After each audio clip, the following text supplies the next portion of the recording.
Hello again, it's Chuck Carnevale, co-founder of FastGraphs, the fundamentals analyzer software tool, bringing you another 2-minute drill, lessons in valuation, subscriber request. I was asked to look at Stanley Black Decker, the tool company, and it obviously has a very interesting graph because it offers some really important lessons in valuation and lessons in how the price of the stock will relate to the value of the business and how it's so important to know the value of the business that you're investing in, and then relate that to how the stock market is valuing that business. Because the key to making long-term money is to invest in a business at an attractive valuation that allows you to participate in the value of the business if there is any. So let's go ahead and take a look at Stanley Black Decker. Now, by the fast graphs, you see here that the company went through 2021 and we had some really pretty good operating results here. You can see earnings grew by about 8% a year. The company was paying a very nice dividend. I want you to notice that they were pretty much increasing their dividend every year.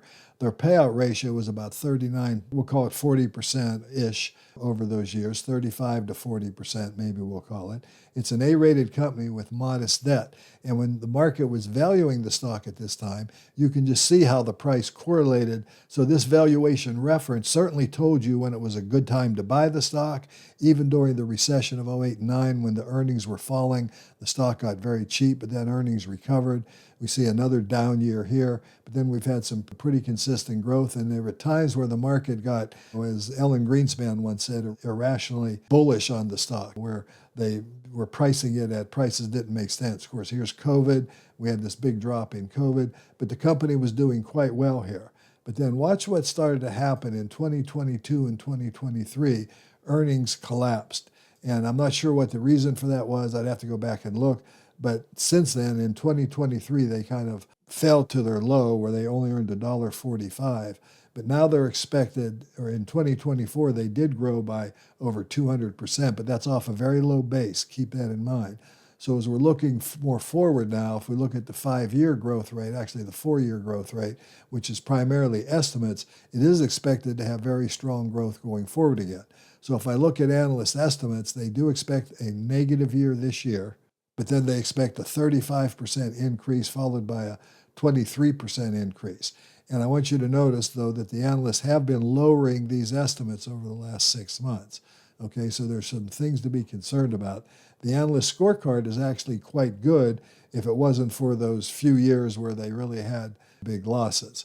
So if the company did grow at, say, an average of 20% over the next 3 years, including a negative year here, you might have plenty of time to be accumulating this stock for the next year, but then try to get in before the market really started growing, where you could make these really strong 50%, 40% annualized rate of returns. And that would be a combination of the stock price moving back to fair value, the fact that the company pays a dividend yield currently of over 5.5%, and looking at some really strong growth. So it's kind of a trifecta opportunity here, and it is a high-quality company with low debt.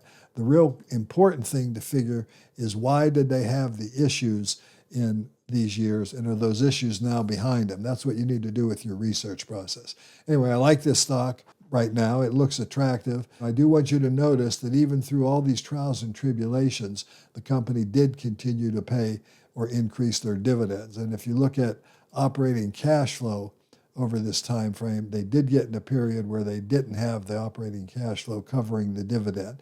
That was in 2022, and that was the only year that they really didn't cover it. From a standpoint of free cash flow to equity, we see a similar result, but now free cash flow to equity is forecast to be strong again and well above the dividend. Well, I'm not really worried about the price here as much as I'm worried about whether or not the free cash flow is going to cover the dividend. The orange line is higher than the gold line. Anyway, this has been Chuck Carnevale, co-founder of FastGraphs, bringing you another subscriber request. Stanley Black Decker really shows how the business and the stock price really are correlated over time. In the long run, earnings determine market price. In the short run, emotions can come into play.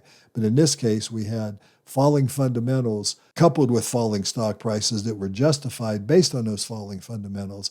And now we're looking for recovery. That your job is to see whether that recovery is real or not.